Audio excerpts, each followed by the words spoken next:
Hello, and thank you for tuning in. I'm Adam Monks, the CEO and co-founder of Smartdesc, IT leadership for charities. And today I'm talking about the 6 tests for IT outsourcing.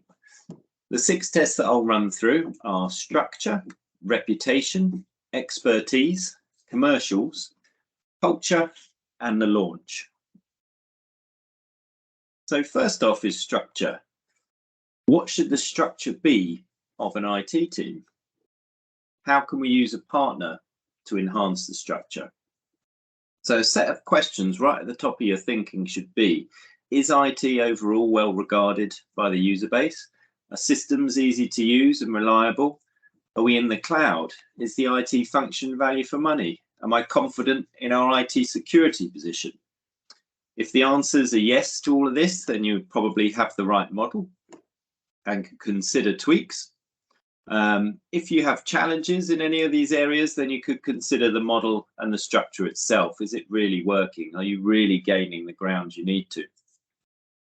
100% outsourced structure and a hybrid structure of in-house and outsource roles both work well when they're executed correctly. Both are valid end states.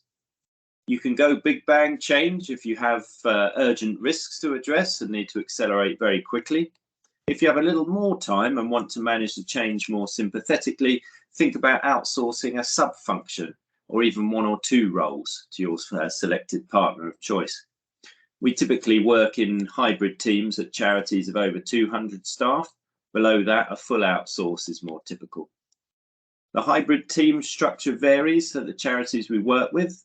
We can pick up the IT leadership roles with in-house colleagues retained on the front line, or we can place roles under an in-house IT director or head of IT to fill gaps that they have in the team and accelerate objectives. So the takeaway is, if you can dip your toe in by outsourcing 1 or 2 roles, the hybrid model ensures you retain tacit knowledge within the organization whilst you learn more about working with your new partner. As trust grows with your partner and confidence is gained, outsourcing more of the department may be a compelling option, but that can be considered when natural churn occurs. Or, as we've found, the team really gels and everyone makes a big success of the hybrid structure longer term. Reputation. Procuring the right partner can be de-risked by looking carefully at their reputation. Be cautious of a super slick sales presentation and instead ask for evidence of the following: the partner's growth rate and how the growth has happened, evidence of growth through recommendation being preferable to growth through marketing and investment and acquisitions. Ask who are the customers that they're working with and think about their alignment to your organization. Have their customers re-signed and extended their contracts? Ask for the data to see what percentage. Which trusted sector bodies recommend them? And what expertise and certifications can they show you, such as ISO 27001, ITIL, and leadership certifications? Most importantly, ask to speak to 2 or 3 customers and see how open the potential partner is about the process. Do they feel very relaxed about who they put you in front of, or do they only have 1 or 2 that they're willing to open up to you? Dedicate a lot of time to the reference research. It's one of the most important parts of the process. Expertise. Potential partners vary in their own specialisms.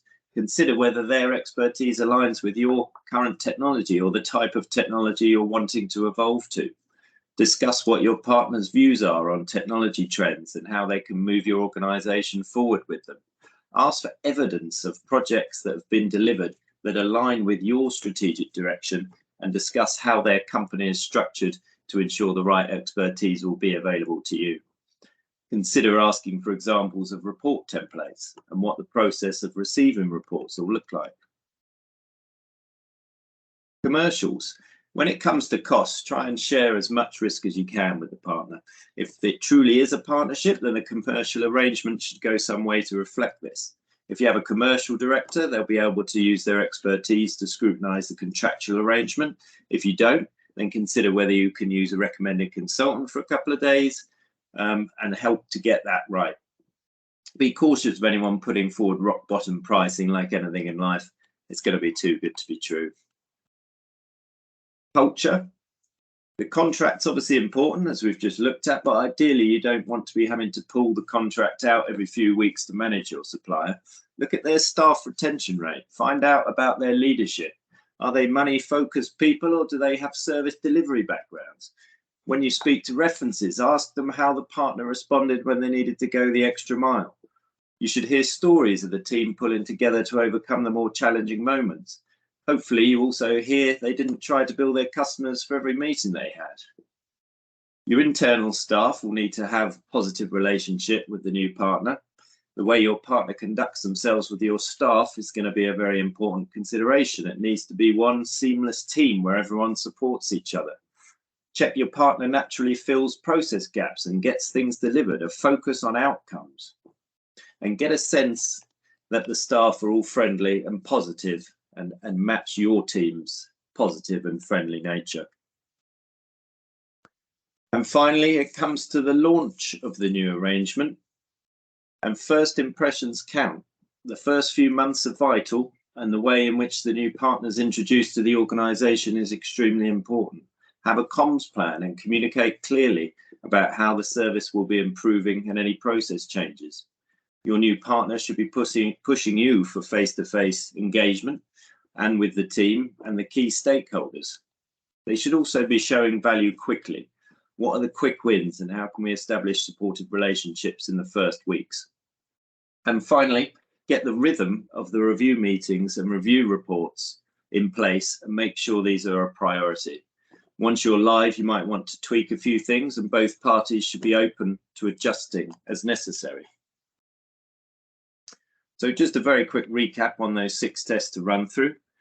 Getting the structure right, ensuring the potential partner has a strong reputation, they have the right expertise, the commercials are where they need to be, they have a culture that's aligned to yours and will work as part of your team to achieve your mission, and plan the launch carefully. First impressions count. So thanks for listening, and if you'd like to talk further about anything covered here today, do get in contact via our website, smartdesk.co.uk. Thank you.